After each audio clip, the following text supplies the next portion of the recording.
everyone, welcome back to my channel. We started learning Psychology of Money book, and today we are at chapter 3, which is called Never Enough. So if you have not seen those two, you can go and watch those two and come back, or even if you just started here, it's okay, you can watch this also. So the chapter name is Never Enough. So as a society, I think we have underestimated the word enough, or never actually learned to say enough. Saying enough, like I have enough. Salary I'm getting, okay, I'm good enough. I am comfortable, like okay, I'm happy. And I think that we have not learned. Only for food, I think we say it enough. Like even if you like chocolate cake or whatever, you can after a certain point you'll get bored of that. Like you can't eat more, right? Imagine like you don't had that feeling of saying, if you are not feeling that okay, I'm eating too much of the same thing, I should stop. I don't think we have that feeling for anything else other than food, right? For uh, uh, money or prestige or power or uh, even the smallest things, no, like dresses we buy, the the enormous things that we get, like we buy even though we know like it is too much, we still buy thinking that I need it someday, I need it, I need to get it, right? We all feel that. Common people also, and for the wealthiest powerful men on earth, they also feel the same thing. Saying enough, understanding when you reach a certain point and when you get everything that you want in your life, saying enough, that is the most hardest part. That's what the author is also saying. We uh, we get everything that we want and still we feel like it's not enough. Now also most of us also, we might be like living a life that we dreamed once. Maybe when you are college or when you are in school, you might have dreamt, okay, I learn like 25K on some day, and like that will be like dream life, right? Even if you are earning today 2.5, like you still have still feel like okay, it's not enough, no? You still have that lingering feeling of something is missing, right? Like it's a part of society also that instills in you like okay, you still need to do more and more and more till you like end. Don't you think like it's the issue there? There is some issue there. Let's understand what the author is trying to tell and like how we should get over that. Let's, as usual, the author is saying some story here. The story of a guy called Rajat Gupta. He was from Kolkata. He was orphaned at a young age. Even with those challenges, he was CEO of McKinsey company at the age of 40. He retired in 2007, and then he became he worked in United Nations and World Economic Forums, and then he partnered with Bill Gates, to Bill Gates, and also he was a board member of 5 public companies. I think you're getting how much he has done in his life, right? It's more than enough. You can say it's more than enough, right? He did all those things, and he was around 100 million wealth around 2008. Okay, during that time only, uh, US like the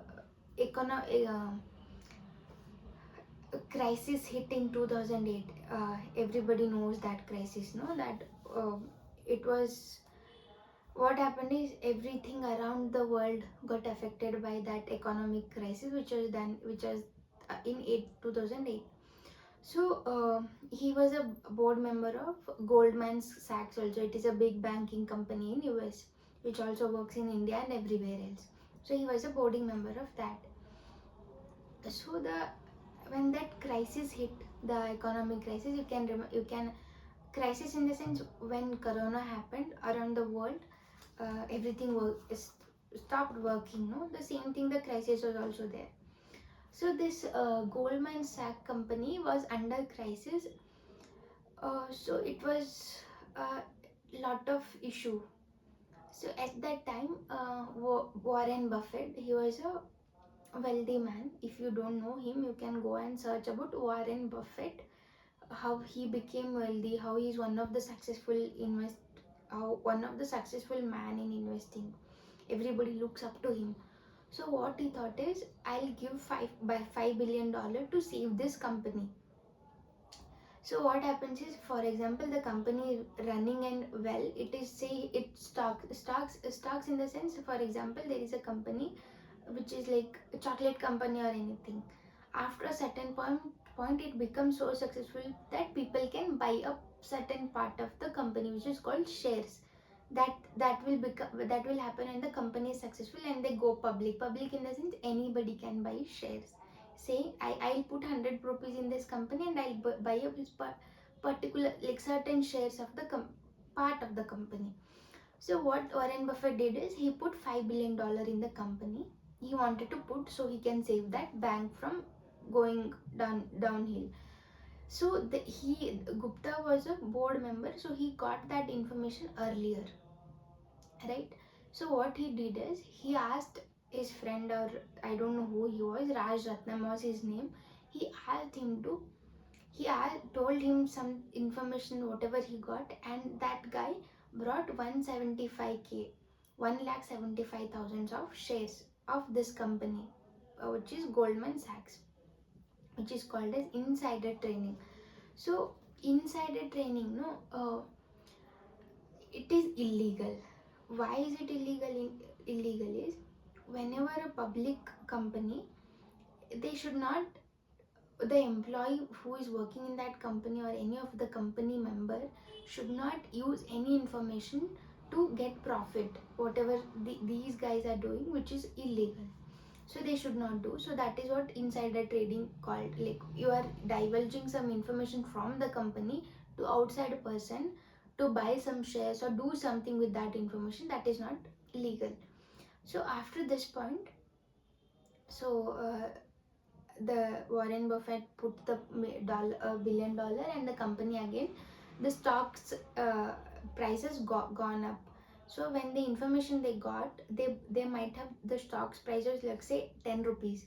They bought some shares, and after the investment from Buffett, the stocks prices will go up because the company is doing well again. So people want to buy the stocks again. So the say from 10 rupees it might go on to 100 rupees. So these guys got profit of 90 rupees, like example. So here they got profit of 17 millions or something. So after that they got jailed. Some sentence was given, I think. So you can go that and look up that story also in online. So the story indicates that for most of the people, 100 million is a dream. It's not even a dream. 1 million is a dream.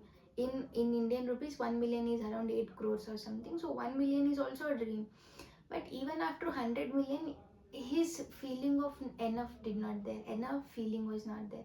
He was Goldman Sachs board member. He was in a group of millionaires, but he wanted to be in a group of billionaires, right?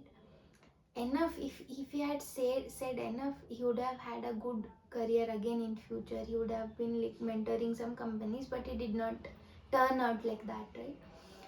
For people like us also, like if we don't study the extremes, or if you don't look at those people, uh, even those people, like even their actors or actresses, we know what they do, advertisement, we know those are wrong things, but still they do, right?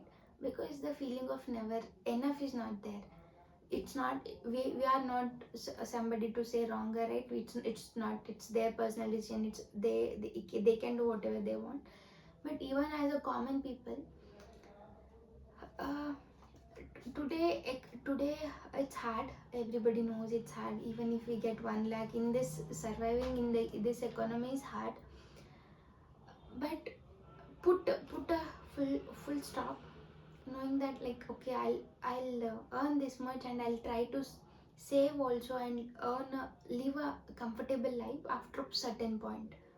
Okay, if you're not doing that, if you're not being happy at 25, if you're not being happy at 1 lakh salary, you'll not be happy at 10 lakh salary also, no?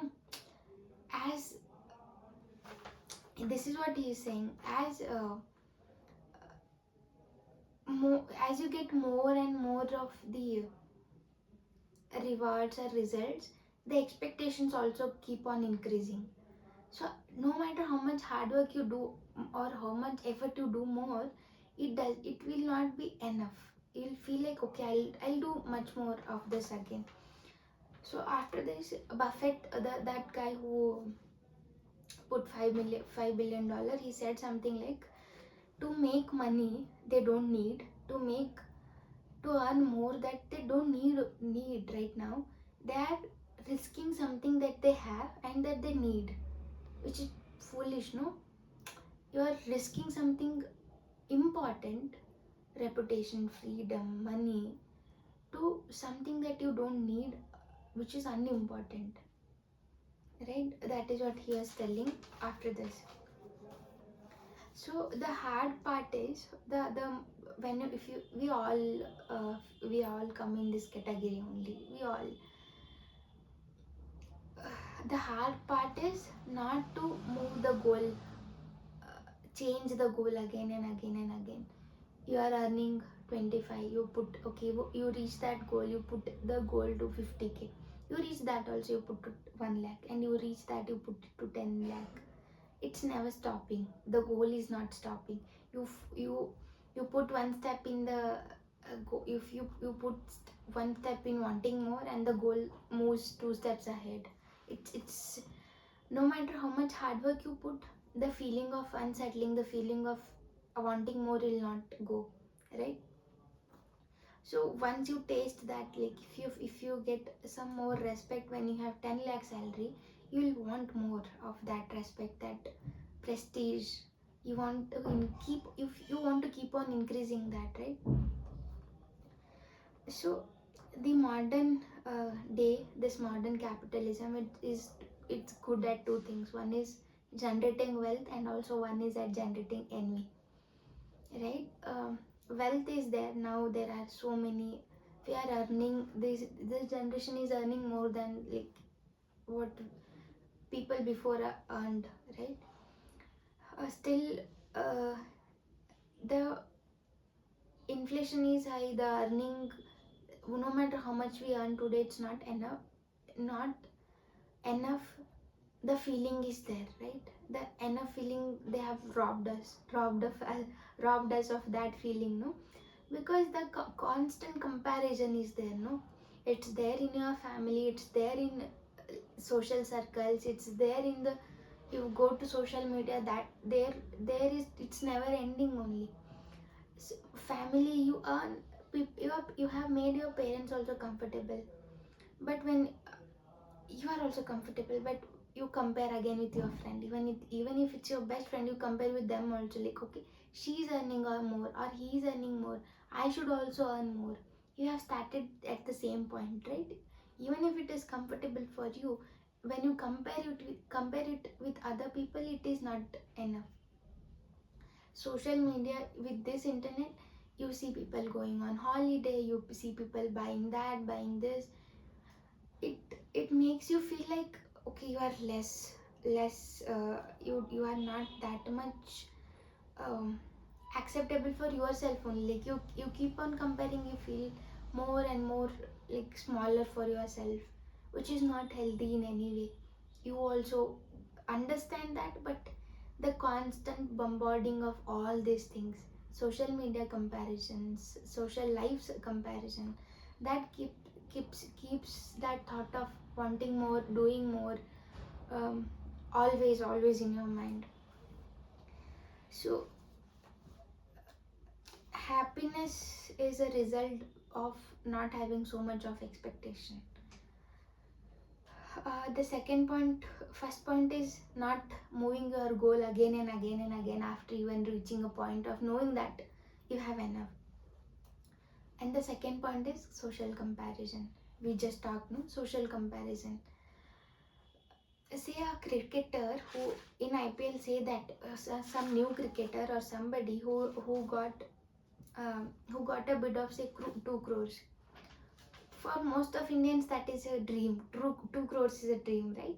But for that cricketer who got bid, that might not be enough. No, he might be comparing himself again with the guy who got bid at 18 crores. No, and that 18 crore guy who might be thinking of somebody else. Okay, why did he get that much and I did not?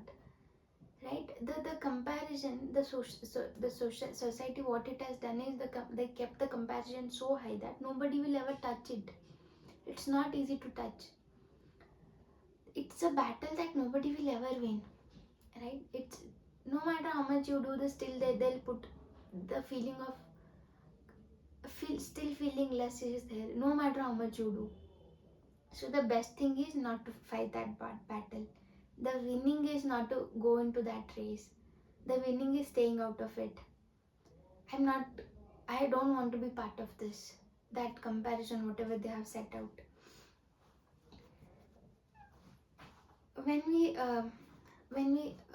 the third point is when we say enough, you might think that okay, maybe if I'm saying enough and I'm keeping this boundary, then I'm maybe leaving some opportunities, right? Maybe I'm leaving some of the things that I might be doing more, which might be good for me, you know. I might be leaving those things.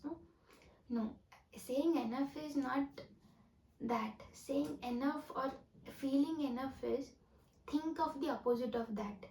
Think like uh, risking what you have now for something that you want more. For example, say you have a, I don't know if this is a correct example, say you have a salary of 2 lakh right now.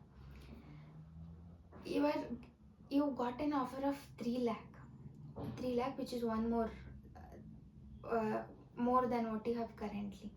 But you have to do some sacrifices there. Maybe that is a traveling more, maybe the timings, maybe that is a night shift, maybe that includes more of a call time, meeting time, or maybe the shift is too much, like maybe 10-hour shift. Maybe maybe if you are ready for it, maybe if you are taking that job, not risking your family time, your health time, the time that you need to take care of your health, take care of your family, take care of yourself. If you are not sacrificing this and taking this job, then it is not greed. It's okay. It's a boundary you are putting. No, I'm not sacrificing the things that I value, then it's okay. But you are sacrificing these things and then you're taking that. Even after, if you don't have, if you are doing this at 25K, then it's you are surviving, question mark, no? That time it's okay. But when you have enough, like okay, I can survive on 2 lakh and still greed that 3 lakh, and uh, you are risking all those health, wealth, whatever the family time that you need to give it to your children or your self care also, then it's not uh, saying no to something that you don't need. I don't know if that example is making sense, but I hope I am conveying something that the author is saying. He's saying enough is thinking of the opposite of risking something to a point of regret. You don't after taking that, you should not regret it. That means you are doing something that is not good. I don't know if this is not making sense. I hope you go and read the chapter again. And then the last point is, there are some things that you should not take risk. Family time, health, your personal time, your prestige, your reputation, all those things which are important for life, no? Like say, even if, what is the this I think somewhere he put that point, what is the fun in your life if you're not saying enough?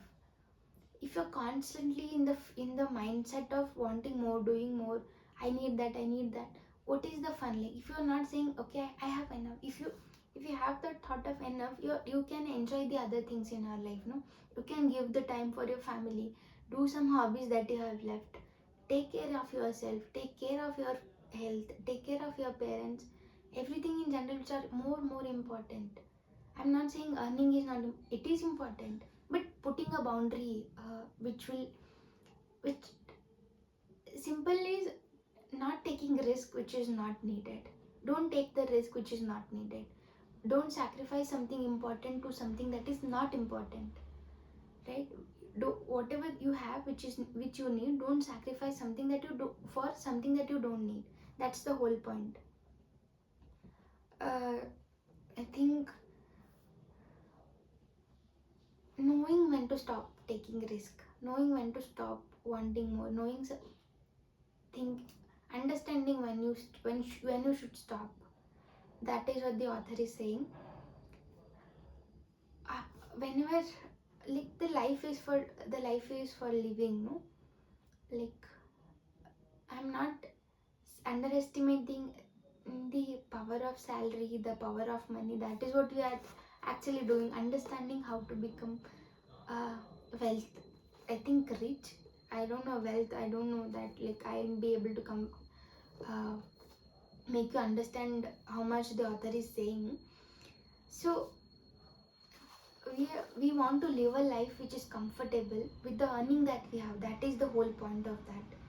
Say, with the earning that we have, live a comfortable life, have enough money when there is an emergency. So contentment is the last thing that we want, right? So that is what the author is saying. And knowing when is enough and building enough wealth, the author wants you to understand in the next chapter, which is fourth chapter. So we'll understand that how much is enough, how can you earn which is enough for your life, for us, for our life in general, for all of the people that, like, not some extreme people who are billionaires, millionaires. No, will not go there. For normal people like me and you guys who are watching. So the author tells, we'll see how to earn that much wealth which is enough. We'll see that in the chapter which is chapter 4 is confounding and compounding. Let's see what the author wants to convey there. How can we earn which is enough? So always, again, thank you for watching. I urge you to go and read a book. Maybe when I'm translating, I'm giving summary. Maybe I'm missing some points. You might understand more when you read that chapter. So I want you to go and read that book if you want, if you can. So thank you for watching it again.